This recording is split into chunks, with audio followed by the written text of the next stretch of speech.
চট্টগ্রাম বিশ্ববিদ্যালয় কেন্দ্রীয় ছাত্র সংসদ চাকসু নির্বাচনে আজ থেকে আনুষ্ঠানিক প্রচারণায় নেমেছেন প্রার্থীরা।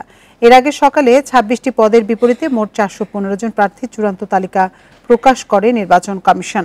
এর মধ্যে খসড়া ব্যালট নম্বরও প্রকাশ করেছে কমিশন। এদিকে সিনেট কক্ষে নির্বাচনের আইনশৃঙ্খলা পরিস্থিতি ও পরিকল্পনা নিয়ে বিভিন্ন বাহিনী ও প্রশাসনের সাথে বৈঠকে বসেছে বিশ্ববিদ্যালয় কর্তৃপক্ষ।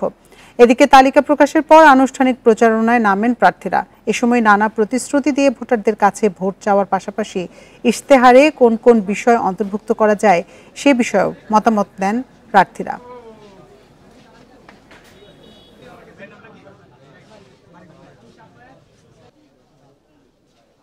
শতভাগ আবাসন নিশ্চিত না হওয়া পর্যন্ত যারা দূর দূরান্ত থেকে আসা বিভিন্ন কটেজ, মেস, ফ্ল্যাটে বসবাস করে তাদের জন্য আবাসন ভাতা প্রদান, এবং আমাদের প্রধান বাহন হচ্ছে শাটল, কিন্তু এটা খুব দুঃখজনকভাবে এক লাইন, তো এটা ডাবল লাইনে উন্নতি করা, তারপর হচ্ছে বগি বৃদ্ধি করা, এবং নারীদের বিভিন্ন সময় এই ক্যাম্পাসে হেনস্থা কটূক্তি করা হয়। তো নারীদের জন্য যেন একটা নিরাপদ ক্যাম্পাস গড়ে ওঠে। মূলত ঝুপড়িগুলোতে, এরপরে আমরা রাস্তায় আমাদের সাথে অনেক শিক্ষার্থী বন্ধুদের দেখা হয়েছে, সেখানে আমরা কথা বলার চেষ্টা করেছি। আমরা লক্ষ্য করেছি যে নির্বাচনের ব্যাপারে তারা খুবই বেশি আশাবাদী, এবং তাদের প্রথম ভোটটা তাদের ক্যাম্পাস প্রতিনিধি তৈরির ক্ষেত্রে অনুষ্ঠিত হবে, তারা ভোট দিতে পারবে।